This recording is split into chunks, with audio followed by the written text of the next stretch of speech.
You're listening to Word Slinger Podcast episode 144, Relaunching with Bryan Cohen. This episode of the Word Slinger Podcast is brought to you by Draft to Digital.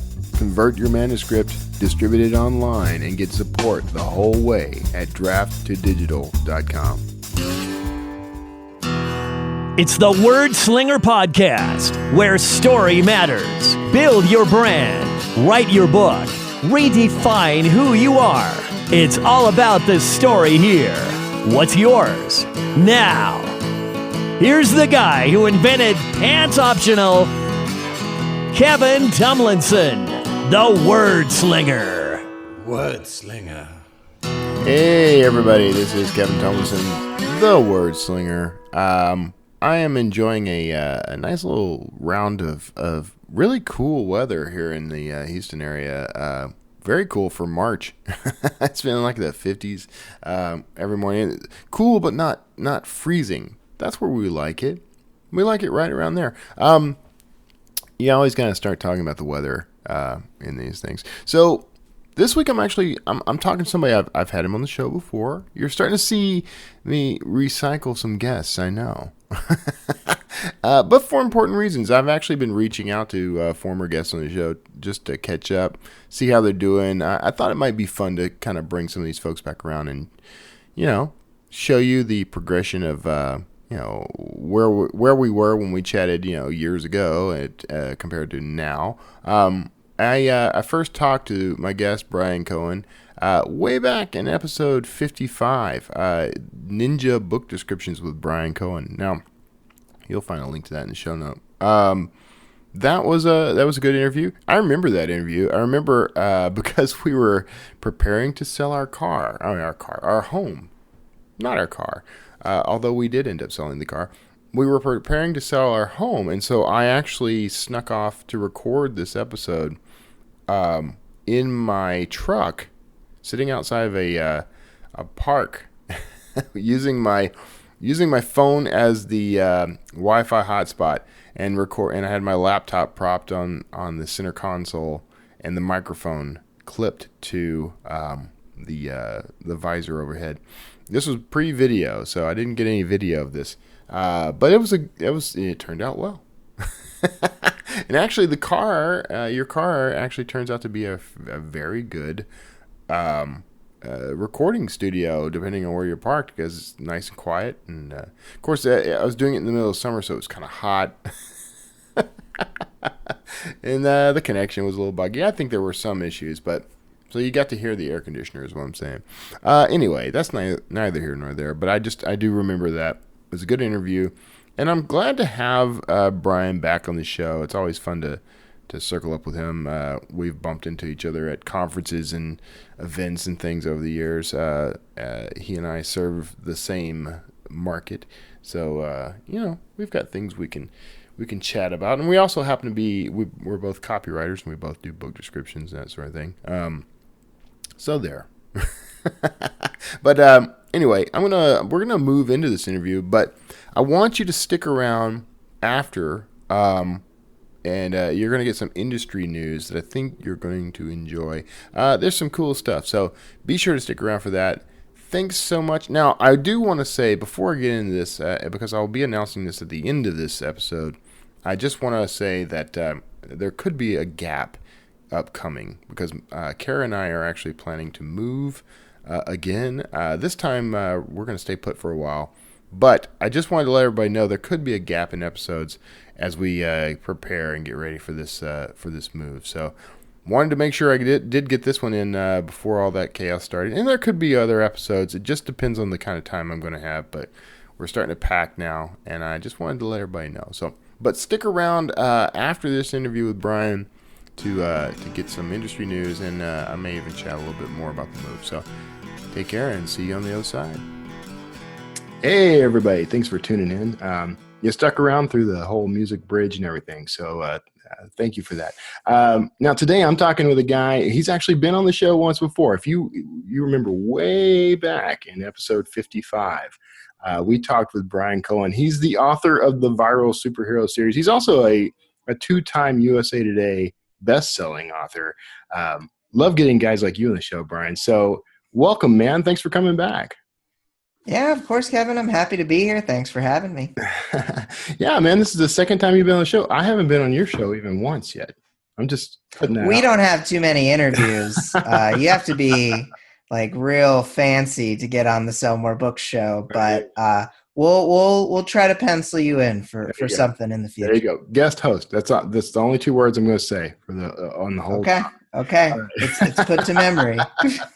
So now, last time we talked, we mostly were talking about your the copywriting and book descriptions and that sort of thing. So, and I hear that's going pretty well for you. How's that business going? Oh, it's fantastic. I'm fortunate enough to have a great cohort with me, Abigail Denard of the Seventh Titan Press. She went from intern of the Sell More Book Show to basically, hey, you're great. Can you help me with everything? Very cool. And so she's helped me with that, and it's allowed us to scale up to, we recently passed 800 book descriptions written for other authors. So Very, very nice. Anybody that's we been know? fun. Can you reveal?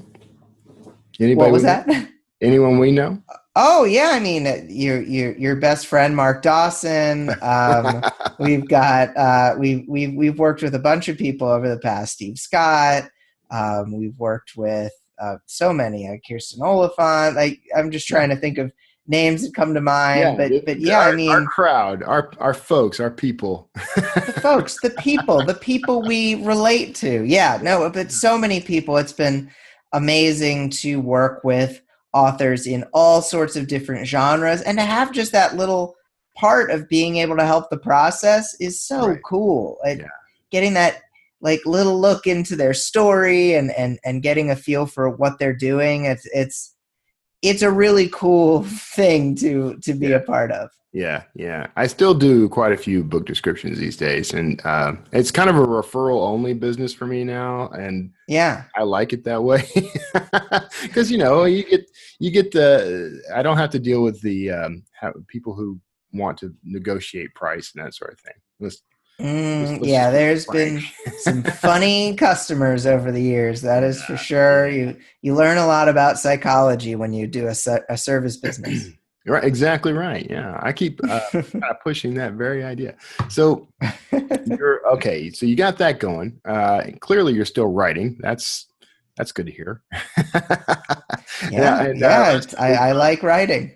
I don't remember how many books you had out at the time that we spoke last time. What are you up to now? You got over 40 books. Yeah, over 40 books. A lot of those are cheats. They're workbooks that were based off of some of my earlier nonfiction writing prompts books. They So still count. if you take a lot of those out, if you wanted to, I'm now up to 8 novels and a few novellas, and then the several full length nonfiction books, and then the workbooks. So it's on Author Central. I think it's something like 50 products, but who knows? Who knows what they say? I'm in the same boat, man. I got 40 plus books, and some of them are novellas, some of them are serialized, so we all cheat just a little, A tiny bit. probably count up my actual number of full length novels. It's pretty high now, but when I hit the 40 mark, it was really, there is a chunk in there that's like novellas. Yeah. Well, I won't discount you some of your books as books if you don't discount any of my books as books. I'm with you. Okay. All right. So we're great. We have a pact. Good. We have an accord. Pinky swear. So which of your books got you the 2 New York USA Today bestsellers? So these were 2 box sets that I was a part of. So these were multi-author box sets, and one of them sold about 7,000 or 8,000 copies in the U.S. And has more since that, but and ended up in the 140 range or 137 ish, and then the other one was it was number 31 on the USA Today list. Over 14,000 copies sold. Wow. And the USA Today list is like, I didn't really understand the whole scope of it. It's essentially the best-selling books of that week in the United States of like all books, ebooks, hardcovers, everything all combined. And to be at number 31 in any particular week for a whole week is just cool. It's kind of a fun little feather in the cap. Right. Yeah, it's huge, actually. Getting to 31, cracking the top 100, from what I'm told, is pretty difficult. Good. Well, congratulations, man. You did it not once, but twice. That's an accomplishment. It's officially an Thank accomplishment you. if you do it more than once. Yes, that's why I wanted to do it. First time could have been a fluke. Second time you did it. So, yeah, exactly. And me and the, other 18 to 20 authors in the set. So yeah, not discounting them either. They're riding your coattails, man. I didn't say that, for what it's worth. It's off the record. Yeah. No, if they're going to stab anyone, they'll stab me, and they will. So, all right, man, you recently did this, and you were talking about this on Facebook, which is why I initially reached back out to you, because this is something I'm interested in. I've talked to several authors who are doing what you did, but you relaunched your viral superhero series. Yes. Why don't you? So first, where did it start? What was it like before the relaunch? Sure. Well, it was originally called the Ted Saves the World series, which, of course, I didn't think that World Series was in the title when I did that. So don't end a series with World, or else you're going to have World Series in there. You'll get a bunch of baseball fans, maybe not readers. I don't know if that actually happened, but so. Ted Saves the World was the name of the first novel I wrote, and I kept the series consistent with that name. I'd written 4 at the time, where I was kind of starting to feel like the shine had kind of come off the series. It wasn't really making the sales that I was hoping it would make. I launched it originally in first book in mid-2014 and was kind of publishing every 3 months, so not too bad. I did end up between 4 and 5 having a longer break, but still, I thought that it could be doing better than it was. Right. And let's face it, you learn some things over the years. You learn, okay, maybe this wasn't the right kind of cover for this genre, which was the case. Mine was kind of darker, more urban fantasy in a way, but not with the right typeface for urban fantasy. I had... in the first book, there was a bit of Rashomon going on with some time jumping back and forth, which kind of took away the linear narrative there. There were a few problems. And also, that first novel I ever finished. So one could say probably my worst novel starting off that series. And so while I sold a few thousand copies and I was happy with having worked on it, having done it, I knew that it could have been better. It could be better. And with an additional, at least on the first book, 2.5 years of hindsight, I changed things. I changed things up. I relaunched the series. And while it was a challenge, I think that it's been worth it so far. So this was the series that when we talked last time, it was kind of inspired by like Buffy the Vampire Slayer and things like that, right? So did you kind of skew it away from that genre? That's not even a genre, but I mean, kind of that quirky hero, one-liners, fighting bad guys, and goofily chatting at the same time, but also occasional terribly tragic things happening.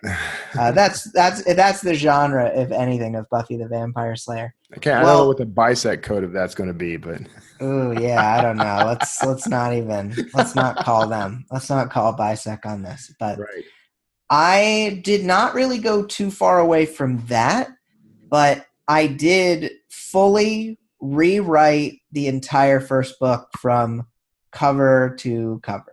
Wow. And that was painful. Taking the first novel I ever wrote and reading it first and foremost, that was painful in itself. But then actually having to change it from the beginning.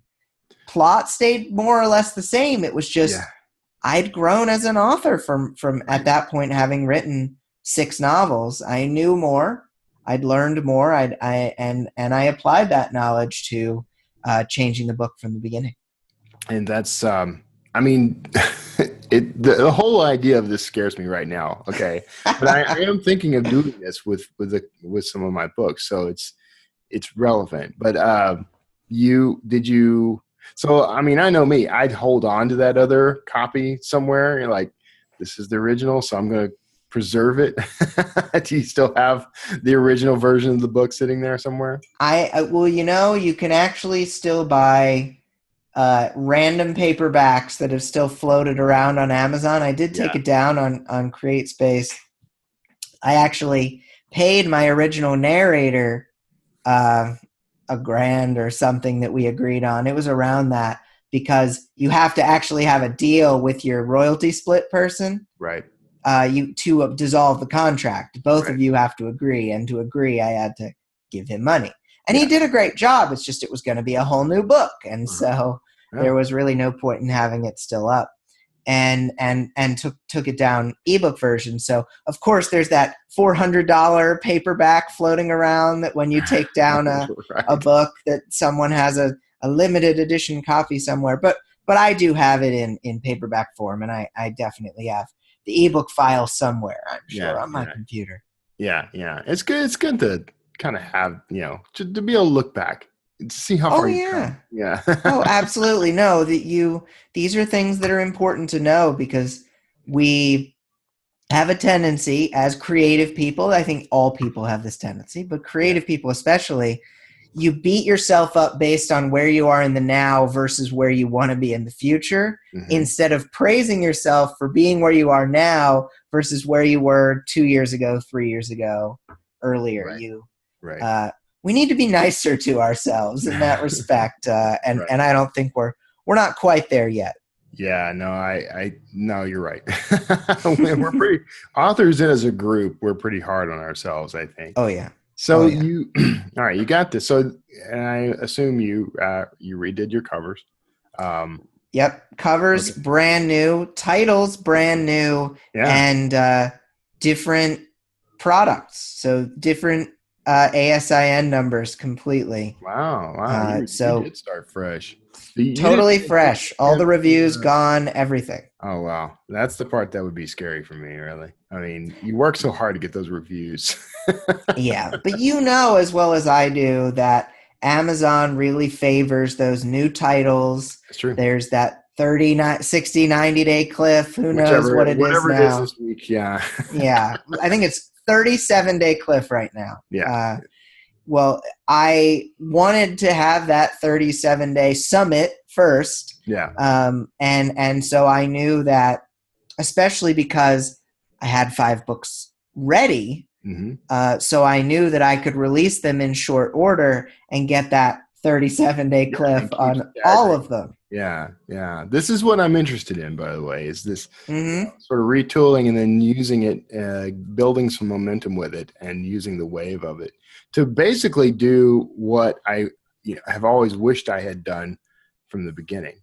This is your opportunity for that, rubbing the genie lamp, right.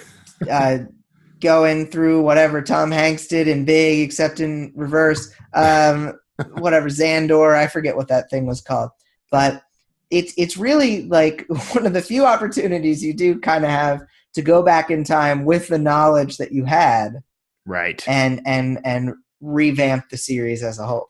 Yeah, no, that's so recently I pulled my so I started writing thrillers about a year ago. I switched from sci-fi to thrillers. I pulled all of them from wide distribution and went to KU with them as I build a new platform, right? Because I didn't really have that platform. So it was an opportunity for me to start where I tell authors to do things like this all the time, but I mean, it was an opportunity for me to start from the beginning and knowing everything I know now. So there's been some huge advantages to that, because the last time I was here, it was, a struggle trying to figure everything out, and I was overwhelmed all the time. So it's been kind of the other thing is, I mean, this is just coming to mind right now. I mean, I don't know about you, but 2014 compared to 2017, right. I'm also more stable financially. I can spend a little bit more money on covers. I could spend a little bit more money on the audiobook so I don't have to do royalty share, those sorts of things. I can even, and this is kind of a Chris Fox tip that I'm pulling, call it a Fox tip. I need to do a graphic now. Fox tip with a big fox on it. He did something that I thought was really interesting, doing the box set of the audio, doing that. And I've heard of other folks doing this since, but I'm going to have, it's not all out yet, but I'm going to have a box set audio over 20 hours that's books 1 through 3. Excellent. And because it's over 20 hours, it'll be very appealing on Audible. And I'm hoping that is a real earner for me. Yeah. But that's not something I could have afforded, not something I could have set up properly 3 years ago when I didn't have the funds for that. So that's another consideration. Right. No, yeah, that's, you're kind of attacking it with more resources. It's a really interesting phenomenon, actually. So I'm watching you. I'm watching you and a couple other guys that I'm seeing do this. And of course, Chris Fox has his book, and I forget the title now. It's about relaunch. But Relaunch Your Novel, I believe. Relaunch Your Novel. I think that's it. Sorry, Chris. Yeah. Fox tip. Fox tip. Yeah, we'll find a link. We'll put it in the show. Yeah, we'll find something. So you're okay. You've redone covers. You've redone titles. I assume that you redid book descriptions. You may have had some I did read book descriptions. Yes. Was that a dramatic change? I mean, from the original? Not significantly. I'm fortunate in that I think I had a decent handle on it already. I think because in the first book, original first book, I made it pretty evident that one character was a good guy from the beginning. Right. But in this new version, I kind of took the tip. I don't know if you ever listened to my old podcast with Robert Scanlon, The Split, where we actually took over 50 young adult novels, mostly young adult novels, and read them and reviewed them from a reader and an author perspective. Right. And so essentially reading 50 books and parsing them out to figure out what was strong and what wasn't. One thing I learned deep down was you need mystery.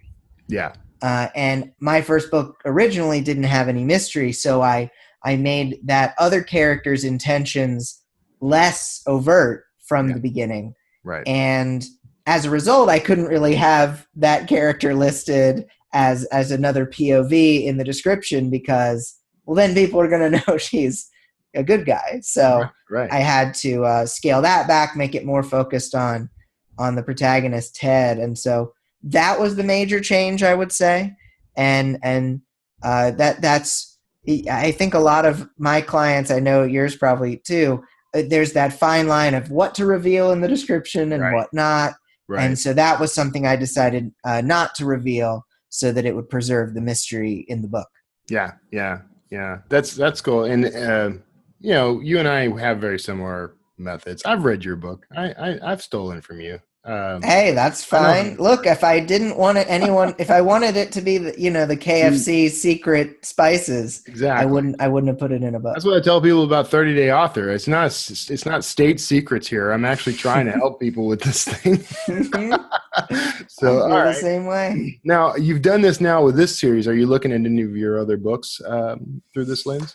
Well, as far as fiction is concerned, I don't have too much else. I have one novel under a pen name and a kind of a series idea behind that, but I don't necessarily feel any need to relaunch that. Currently, if I put out new books and those do well, maybe I would consider it. But this was kind of my main fiction series. So this was taking all my fiction and running it through the ringer of this. So I don't have any on that front. I would consider doing it with my nonfiction, but that would really be a whole different can of worms there. I certainly could try it, and I hadn't even really considered it. So that's an interesting idea for that. But I think that there's a few criteria to probably consider as an author. How is that genre doing now here in 2017? will it be doing well in 3 to 6 months when you get your act together to have everything ready? Right. Is it a fad? Is it something that might not be around? Or is it something that is a pretty good seller generally? The superhero thing, it's interesting. The superhero genre, that there are better genres to write in for money, more than likely. I'm fortunate. I mean, I was just looking at my stats, so I would be up to date. I'm right on the cusp of about $14,000 in sales and pages read for the series, and I'm happy with that. Yeah. If I'd written it in lit RPG, would it be 28,000? Maybe. I don't really know, but I think that that's something to consider, and then to consider, how passionate about this series are you? Is one of my main things behind this series is I wanted people to read it because I thought it was good. I thought it was a story that people would enjoy. And my diehard readers, the few and far between that kind of kept me going in the 2 years since I'd written in it, they really were, hey, when's that next TED book coming out? And so I wanted to fulfill it for those fans. I have a cousin who likes the series. My mom reads it. These are all people I wanted to put the series out for.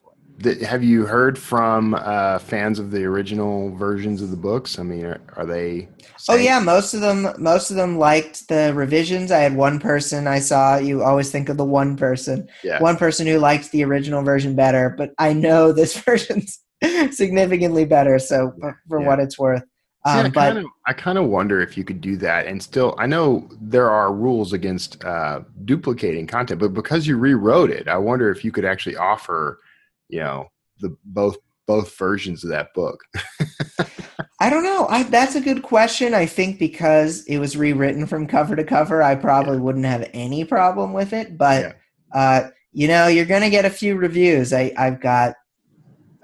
Despite mentioning in the description that this was previously published as a different book, with heavy revisions from beginning to end, I've gotten a few reviews, just people saying, I don't know why someone says this is a new book. This was an old book with a new cover. Like, like you're really offended by this? Well, if you liked the first book so much, why didn't you buy it? Because I didn't sell that many copies of it. If you really loved that first book and you wanted to preserve the integrity of that first book, you should have told 200 people to go buy it. But hey, I'm happy with how it's changed. Yeah. Those guys, they'll fade. Yep. They'll be out soon enough. All right. So this is all, I mean, it's all very interesting because it seems like there would be a lot to go into this. It sounds like the majority of the work, though, was in the rewrites. Is that? I would say so. Yeah. I mean, obviously, I didn't create the covers. The covers were created by, insert disclaimer here, that you should always check to see which the best-selling authors in your genre are using before you take Bryan's advice, because they're going to do the best covers for your genre. And disclaimer, Damonza did that. Damon Za did those covers. So I didn't do those. And marketing was on me, but the rewriting was, I would say, the most time-consuming part for sure. Yeah. That's and it's funny because when I first started this, that's the part that I would have dreaded the most. But I actually recently ported everything over so that I could start going back and editing and reviewing things from my Scrivener iOS app. Nice. And I thought, for a long time that was going to be very daunting. But actually, it's kind of a relief to go back and fix things that I know were wrong. There were, that first Dan Collar book, for example, there are problems with that book that people have called out, even though it won awards and became a bestseller. And, there's these little niggling little things that I want to fix, and I've always dreaded it. Yeah. But I'm actually enjoying that process. So, and that's good. And that would be the same thing for me in general, just having to go through this again. But hey, if you can, it's not necessarily about not doing things you don't like. It's about finding the method that works for you to do the things you don't like. Right. For me, back when I was freelancing all the time, it was listening to movie soundtracks and getting myself in a nice place and maybe trying to work out beforehand, getting conditions right so that you could perform at optimal speed and proficiency. Right. Yeah. Have your methods changed quite a bit? That's a good question. I mean, for one of the things I hadn't had a chance to mention today was that I was inspired to finish the series, which hadn't been finished previously. Right. I had previously written books 1 through 5, and then said, "Hell, I'm going for it." Put books 6 and 7 up for pre-order. Craziest month of my life, but I dictated those, which I hadn't really done for books 1 through 4, so that was different. I had dictated some of book 5. Yeah. And so that was something that was different in my process. Walked around during the Chicago summer talking to myself by Lake Michigan. So that was fun. And so that was different. And my revision process has changed just because I'm writing cleaner first draft copy than I did back in the day. And so I mostly just had I mostly just had my editor take a quick peek at it, give it to a couple other people, and then said, "Oh, there we go. Yeah. It's done. I'm done with it. Get out of my sight, book." Right. Yeah, I'm sorry. I had a little pop-up for some reason. Your meeting with me wanted to end, but you instead chose to give it unlimited minutes. So we're going to be here for a while. Unlimited minutes. I'm not even sure how we got to 40 minutes when I only have 27 showing on my timer. I think I started it late. I have no idea. But that brings us to the point, which is I generally try to wrap up right around now. So I'm going to be watching very closely to see, how this goes for you, what you're doing. I assume sales have been much better. Oh yeah, this is more than double what I made from the original run, maybe even closer to more than triple. If I really looked it up in depth, I could probably figure it out.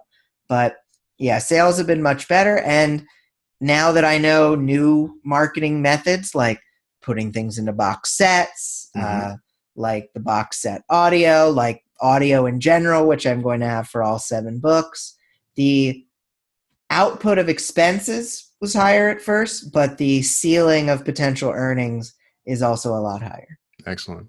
All right. Well, that's good. I'm gonna be watching. So is everyone else now. So do it right, Bryan. All right. So where can people find these books that you've made all fancy? Well, currently they are in KU, so they're just on Amazon. Search for the Viral Superhero Series, and you will find them. It's written by me and a pen name, which is also me.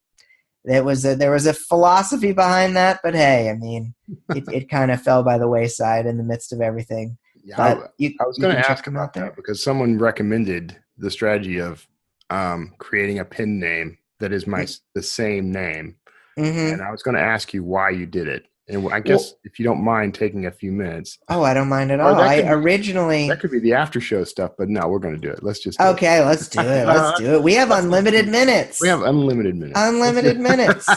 So Casey Lane was my pen name that was going to be focused on kind of a fairy tale series. And I put out the first book, which I actually think is probably one of the best books I've written. I was really happy with it, Cinderella Dreams of Fire. And I was intending to do a series of fairy tales. And I kind of got a little caught up, got a little busy, got a little overwhelmed, and then put a hold on that. But ended up with it's kind of funny. I had a novella that I was giving away as a freebie, and I used Insta Freebie to get a lot of followers from there, probably in the 13,000 range about now.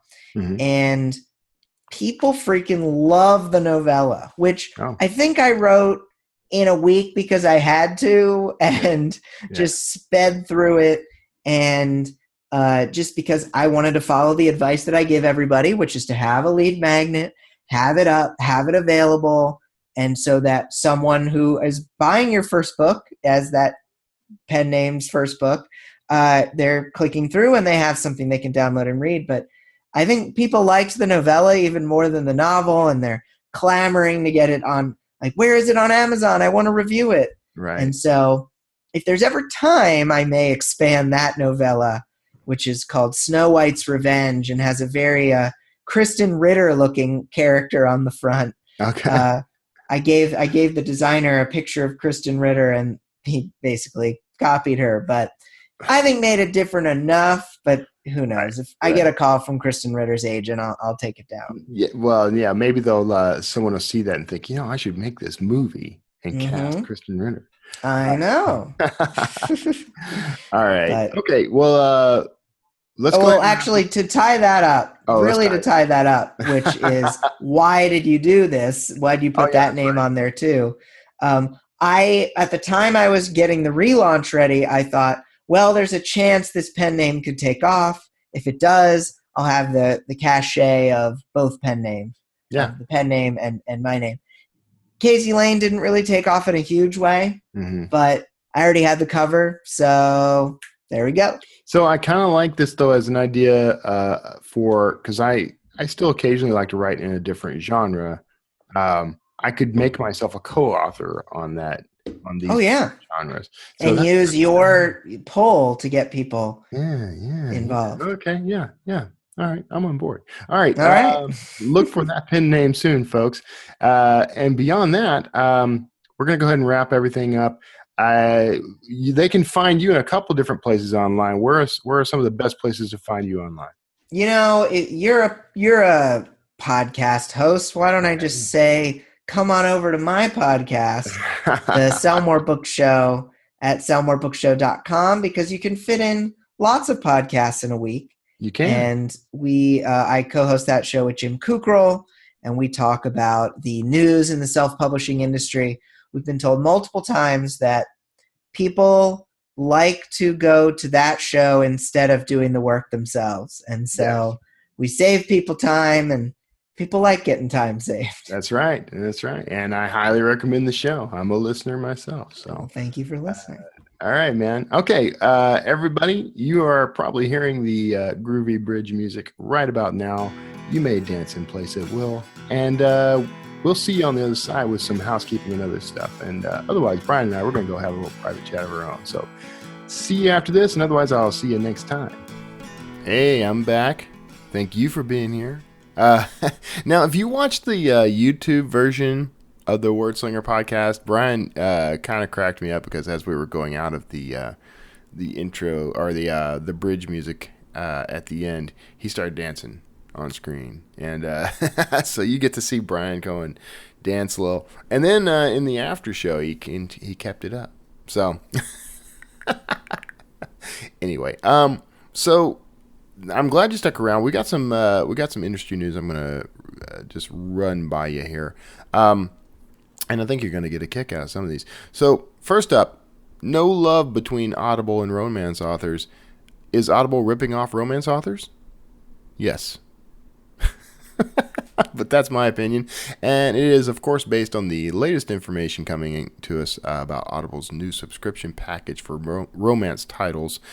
It was hailed as being similar to Amazon's Kindle Unlimited program, which pays authors for pages read.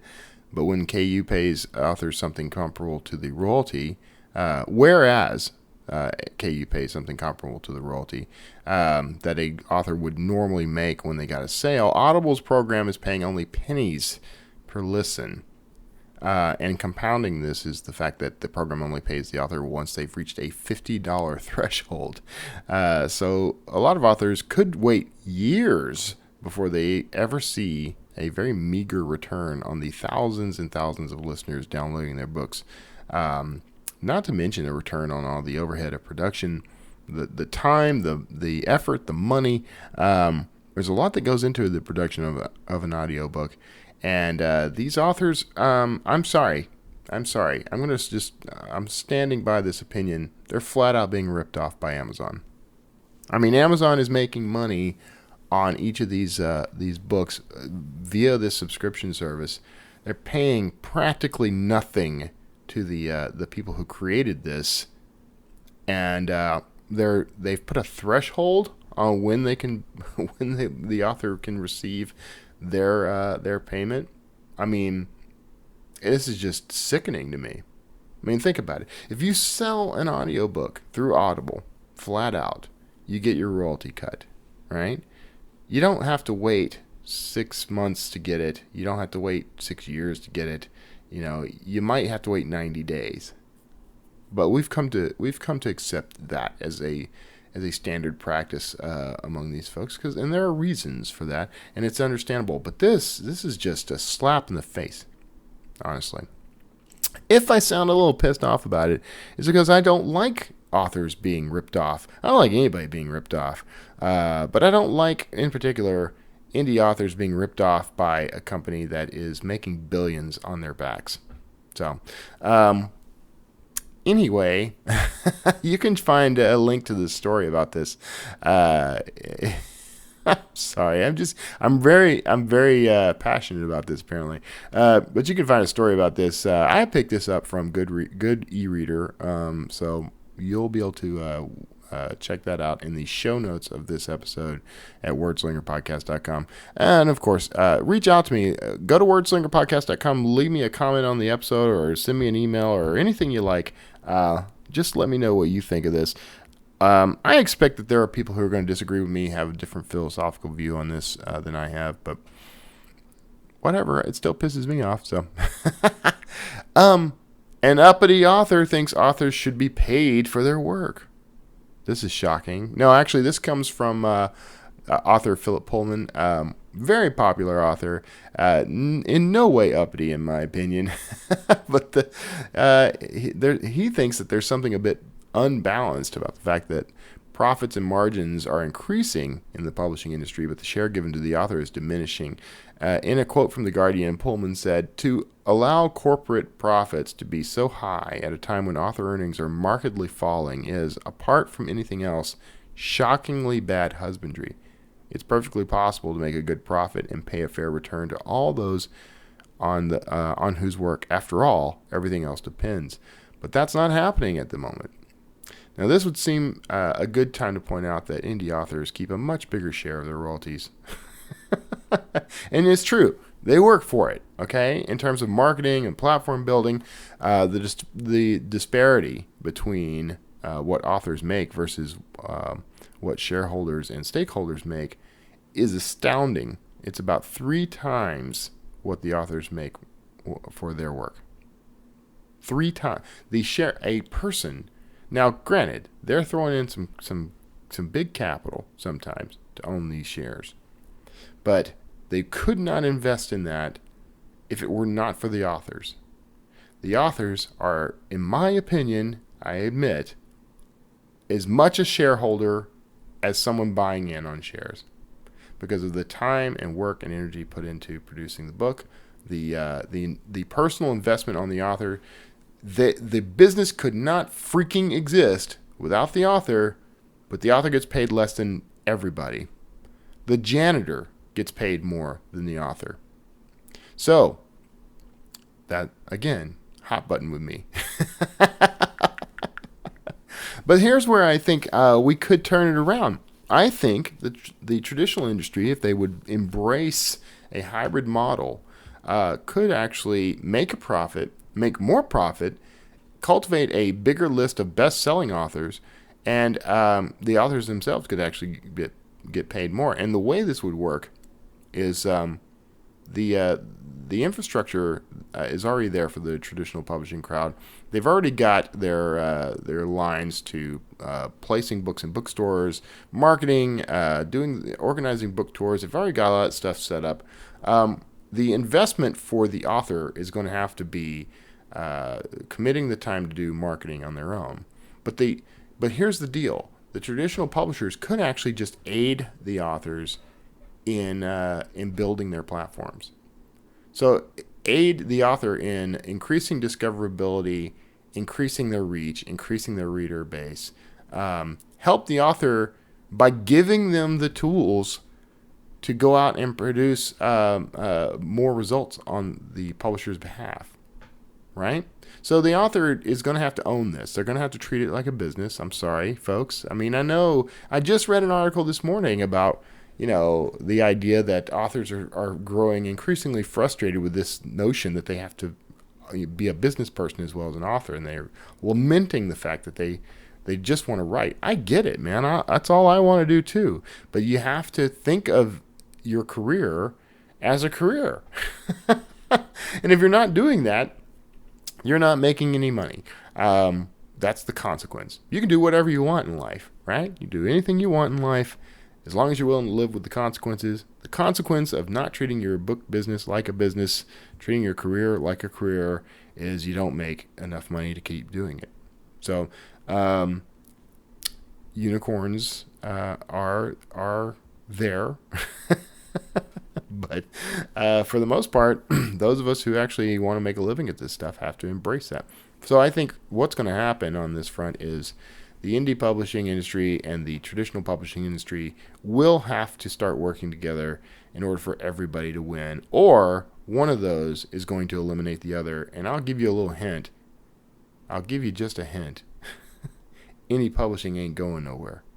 And you can, I've seen 1,000 articles that support this idea that ebooks are on their way out. Indie publishing is a fad. Everything is fading. People don't trust the content. They don't trust that, they're not getting the quality that they expect.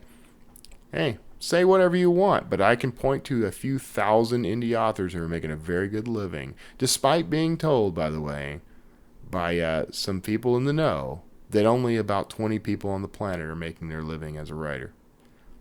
So that blows my mind, by the way. Because what is making a living? Are we saying they're making $1 million a month, or are we saying they're paying their mortgage, paying for their food, putting their kids in school? Because my definition of making a living may be dramatically different than other people's definitions. That's the only thing I can figure. So, anyway, boy, I'm feisty today. Okay, so next up, Barnes & Noble's comeback will be a slow burn. BN hasn't been feeling so well lately, and their road to recovery is going to be long. So, following a lackluster holiday season and a series of unexpected layoffs in February, Barnes & Noble has released details of its long-term strategic plan. I put that in quotes. The idea is to improve customer satisfaction and profitability by going back to book sales as the focus. There's an idea. It looked like they're finally waking up to the fact that no one actually buys music or DVDs at a Barnes & Noble or anywhere, really. So those things will likely fall out of the offering. Barnes & Noble is putting their money on gifts and stationery because, that'll work. I know I buy all my stationery from Barnes & Noble. Whatever. I will admit, though, I do buy that kind of stuff, and I do buy gifts. I do go to Barnes & Noble for a lot of the gifts that I give people because they're usually quirky, fun, inexpensive, the kind of thing that if you're going to have like an office party, white elephant kind of thing, you might go to Barnes & Noble and find something kind of cool. But whatever. So anyway, if they do in fact start focusing on the customer more and on defunct product offerings less, it could do nothing. Honestly, truthfully, I don't see any way that this will help. Now the new prototype stores that they're talking about, these things are rumored to have everything from wine bars and restaurants to concierge type services. Nope, not going to work either. I mean, come on. I will gladly go and sit in a Barnes & Noble and have a glass of wine and have a fine meal, listen to fine music while I read or while I write, and I will gladly do that, and I will enjoy that experience. Will that save the book retailer? Honestly? Come on. No. Here's what I think should happen. I think Amazon should reach out and just buy Barnes & Noble. I mean, let's just get it over with. Amazon has already started getting into the brick and mortar business. They have storefronts in several locations around the U.S. And I believe in Canada. you can kind of see their plan in motion. I actually think Amazon should just go ahead and buy Barnes & Noble, buy all those retailers, retail outlets, and just retool them to fit the Amazon model. Now, I don't know if the Amazon model is going to work. I don't know if there's anything good about it. I don't care. What I want is a good bookstore experience, and I want to know that it's going to stick around for a while. I'm worried that that's not the case with Barnes & Noble. I will miss Barnes & Noble when it's gone. It's going. I mean, this long-term strategy is not gonna change. First of all, it's not even a strategy. It's the exact same thing Barnes & Noble has always done. This is the same Barnes & Noble that we have seen for years and years and decades. It's just not going to change. So, all that said, now I'm starting to sound really negative, but this is another little irritant for me. BN has not really. I don't know. They're just not paying attention. They keep. There's this whole concept of they just keep doing the same thing over and over again and expecting a different result. And we all know where that definition comes from. So, anyway, that's it. That's the news this week. I hope you enjoyed that. I hope you get something out of it. Links to all these stories in the show notes of this episode at wordslingerpodcast.com. This is episode 144, so go just so you can do a quick search for that if you're not finding it right off, if you're coming at this at a later date. Thank you so much. Now, I did say I would get around to talking about the move. Kara and I, you may or may not even know this, if you haven't listened consistently. So Kara and I actually came off the road a year ago. As of April, it'll be a year. We came off the road. We rented a place in the Pearland Town Center, a mere 4-minute walk from our Barnes & Noble, and I've loved it here. Absolutely loved it here. But the downside of this place is there's no. I'm sorry. There are no. Hold on. Okay, I'm back with 50% less phlegm.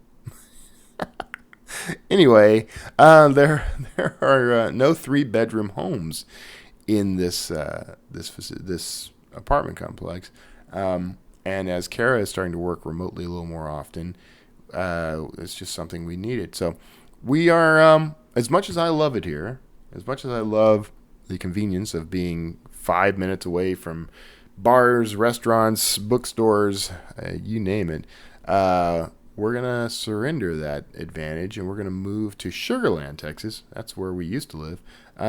We'll be closer to her family and really kind of closer to my family and friends. But we also are upgrading our lifestyle a little. Very nice place, man. It's like a luxury apartment kind of thing. And the plan is we'll stay there for 5 years minimum and then move into a home we'll purchase. If we manage to purchase a home between now and that 5-year goal or 5-year date, we'll move. But that's the last move for me for a while. For the rest of my life, I hope. I mean, I'm kind of done with moving stuff. I don't mind moving me and Kara. The whole RV thing was meant to be us living a more minimalist lifestyle. Turns out Kara's not a big fan. But we're still traveling. We're still doing our thing. We're still nomadic by nature. Going forward, we're thinking we might start looking into buying properties around the U.S. and possibly the world. And we'll see. We'll just see how that goes. We're going to take that a little time. Those are long-term strategies. And unlike Barnes & Noble, our long-term strategies could happen. So I'm so snipey today. Anyway, I hope you got a lot out of this episode of the Wordslinger podcast. I'm going to wrap things up, and we're going to move on. But I do appreciate you coming around. If you'd like to support me in the show, there are a lot of ways to do that. Of course, you can go to wordslingerpodcast.com, click on any of the sponsor links there. You can go to draftedigital.com/wordslinger and sign up for a D2D account. That can benefit me.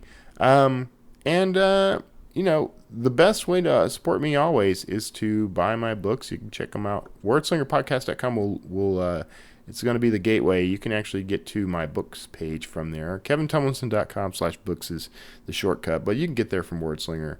And, I write historical thrillers. I write archaeological thrillers these days, but I've got some sci-fi, YA, fantasy, a whole bunch of stuff there that you might enjoy. And, I'm continuing to plug away on those. So thank you so much for being a listener, a supporter, a friend. I hope you have a wonderful weekend ahead. God bless you. We're going to be packing, and I'll be thinking of you the whole time. So if anybody would like to come help us move, just let me know. But otherwise, God bless each of you, and I'll see you all next time.